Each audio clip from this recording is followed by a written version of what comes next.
रात का समय था। हवा में अजीब सी ठंडक थी और आसमान में काले बादल घुमड़ रहे थे।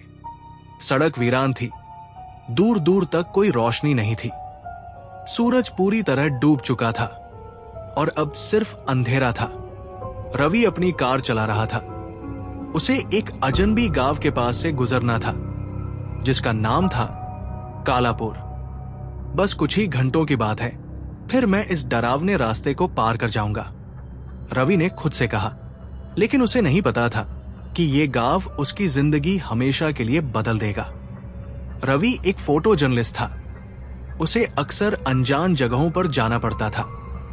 इस बार उसे एक पुराने मंदिर की तस्वीरें लेनी थी जो एक सुनसान इलाके में था। रास्ते में उसने देखा कि जीपीएस सिग्नल नहीं पकड़ रहा था। चारों ओर घना जंगल था। अचानक उसकी कार का टायर पंचर हो गया। अब ये क्या मुसीबत आ गई? रवि ने कार से बाहर निकलकर चारों ओर देखा। कुछ दूरी पर हल्की रोशनी दिखाई दी। शायद कोई गांव था। वो धीरे धीरे उस गांव की ओर बढ़ा। गांव में घुसते ही उसे एक अजीब सा एहसास हुआ। यहां का माहौल बेहद डरावना था। चारों ओर अजीब सी खामोशी थी। गांव के लोग चुपचाप अपने घरों में बंद थे। क्या यहां कोई रहता भी है? रवि ने सोचा। तभी एक बूढ़ा आदमी उसके पास आया। उसकी आंखें लाल थी और उसका चेहरा झुर्रियों से भरा हुआ था। तुम्हें यहां नहीं रुकना चाहिए, बूढ़े ने कहा। लेकिन मेरी कार खराब हो गई है, रवि ने जवाब दिया। बूढ़े ने इशारा किया कि वो गांव के अंदर किसी से मदद ले सकता है, लेकिन उसने एक चेतावनी दी, अंधेरा होने से पहले गांव छोड़ देना।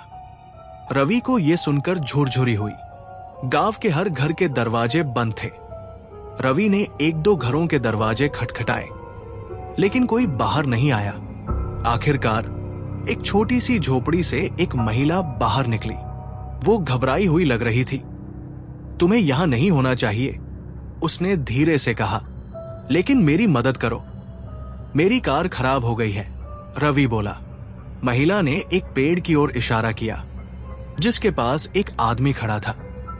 वो तुम्हारी मदद कर सकता है। रवि उस आदमी के पास पहुंचा। वो आदमी लंबा और पतला था और उसके चेहरे पर कोई भाव नहीं था। मुझे इस गांव से बाहर निकलना है, रवि ने कहा। आदमी ने धीरे धीरे कहा, आज की रात यहां रुक जाओ, रात को बाहर मत निकलना। रवि का दिल धड़कने लगा। कुछ तो अजीब था इस गांव में।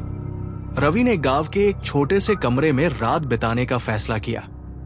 लेकिन जैसे ही रात गहरी होने लगी, अजीब अजीब आवाजें आने लगी। किसी के रोने की आवाज। रवि ने ध्यान से सुना। हां, कोई औरत रो रही थी। वो खिड़की के पास गया और देखा। गांव के बीचों बीच एक पुराना कुआं था। वहां एक सफेद साड़ी पहने औरत खड़ी थी। उसकी आंखें कोयले जैसी काली थी और उसके लंबे बाल जमीन तक झूल रहे थे। रवि की सांस अटक गई। ये कौन है? तभी औरत ने धीरे धीरे अपना सिर घुमाया और सीधा रवि की ओर देखा। रवि का शरीर कांपने लगा। औरत अचानक हवा में गायब हो गई। सुबह होते ही रवि ने गांव के एक बुजुर्ग से पूछा, वो औरत कौन थी? बूढ़े आदमी ने उसकी आंखों में देखा और कहा, तुमने उसे देख लिया? हां। कौन थी वो? बूढ़े आदमी ने गहरी सांस ली और कहानी सुनाने लगा। यहां बहुत साल पहले एक लड़की रहती थी, मालिनी। वो बहुत सुंदर थी, लेकिन गांव वालों को उस पर शक था। उन्हें लगता था कि वो जादू टोना करती है। एक दिन गांव वालों ने उसे इसी कुएं में फेंक दिया। उस दिन के बाद से जो भी इस गांव में रात को ठहरता है, वो वापस नहीं जाता। रवि के रोंगटे खड़े हो गए। मुझे यहां से निकलना होगा। रवि ने अपनी कार की मरम्मत करवाई और गांव से बाहर जाने की कोशिश की। लेकिन जैसे ही वो गांव के बाहर पहुंचा, अचानक उसकी कार बंद हो गई। चारों ओर घना कोहरा था। तभी उसने देखा, सड़क के बीचों बीच वही सफेद साड़ी वाली औरत खड़ी थी। रवि ने कार स्टार्ट करने की कोशिश की, लेकिन कार चालू नहीं हुई। औरत धीरे धीरे कार की ओर बढ़ रही थी। उसकी आंखें काली थी और उसके हाथ लंबे और नुकीले थे। रवि ने चीखने की कोशिश की, लेकिन उसकी आवाज बंद हो गई। रवि कार से निकलकर भागा। वो अंधेरे जंगल की ओर भागा, लेकिन वो औरत उसका पीछा कर रही थी। रवि को अचानक महसूस हुआ कि जमीन उसके पैरों के नीचे से खिसक रही थी। मैं गिर रहा हूं। और फिर अध्याय 7, कौन जीता कौन हारा। गांव के लोग अगली सुबह कुएं के पास इकट्ठा हुए। उन्होंने देखा रवि की कार अब भी वही थी, लेकिन रवि का कोई निशान नहीं था। कोई नहीं जानता कि रवि कहाँ गया, लेकिन जब एक गांव वाले ने कुएं में झांका तो उसे अंदर से एक धीमी आवाज सुनाई दी, मुझे बाहर निकालो।